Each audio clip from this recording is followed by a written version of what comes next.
భద్రాద్రి కొత్తగూడెం జిల్లా కొత్తగూడెం క్లబ్ లో కళ్యాణలక్ష్మి షాదీ ముబారక్ చెక్కుల పంపిణీ కార్యక్రమాన్ని చేపట్టారు. ఈ చెక్కుల పంపిణీ కార్యక్రమానికి ఎమ్మెల్యే కూనంనేని సాంబశివరావుతో పాటు బీఆర్ఎస్ పార్టీ మున్సిపల్ చైర్పర్సన్ కాపు సీతాలక్ష్మి మరియు వివిధ పార్టీలకు చెందిన వార్డు కౌన్సిలర్లు పాల్గొన్నారు.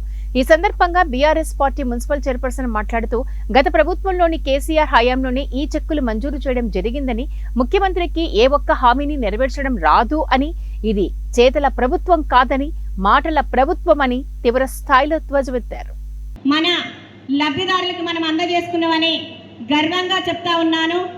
ఇక మాజీ ముఖ్యమంత్రి కేసీఆర్ గారు ఉన్నప్పుడు ఇచ్చినటువంటి 1,116 మాత్రమే ఇస్తా ఉన్నారు.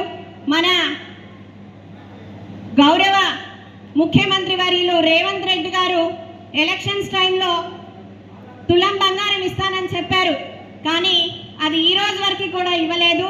ఇప్పుడు మా కొత్తగూడెం మున్సిపాలిటీలో 65 మంది కొత్తగూడెం మున్సిపాలిటీలో 65 మంది లబ్ధిదారులు ఉన్నారు. అంటే 65 తులాల బంగారం మనకి కాంగ్రెస్ ప్రభుత్వం బకాయి ఉన్నట్టే అని కూడా తెలియపరుస్తా ఉన్నాను. అవన్నీ కూడా ఖచ్చితంగా ముఖ్యమంత్రి వర్యులకి మేము మా అక్క చెల్లెల తరపున అడగాలా వద్దా? తులం బంగారం అడగాలన్నాడు, చేతులెత్తాలా? ఖచ్చితంగా అడుగుతా ఉన్నాం. కాంగ్రెస్ ప్రభుత్వాన్ని, కాంగ్రెస్ ముఖ్యమంత్రి వర్యుల్ని కూడా అడుగుతా ఉన్నాం. తులం బంగారం ఖచ్చితంగా నా అక్క చెల్లెలకు అందజేయాలని తెలియపరుస్తూ ఇక్కడ ఉన్నటువంటి నియోజకవర్గ శాసనసభ్యులు కూనంనేని సాంబశివరావు గారు కూడా మిత్రపక్షంలో ఉన్నారు. రేవంత్ రెడ్డి గారికి అతి సన్నిహితంగా ఉన్నారు కాబట్టి వారి దృష్టిలో కూడా మేము పెడతా ఉన్నాం. మనకి ఇచ్చినటువంటి హామీలన్నీ కూడా ఇవ్వాలని చెప్పి ప్రభుత్వాన్ని కోరుతూనే, అదేవిధంగా ఎన్నో హామీలు ఇచ్చి ఉన్నారు కాంగ్రెస్ ప్రభుత్వం, ముఖ్యమంత్రి గారు. అవన్నీ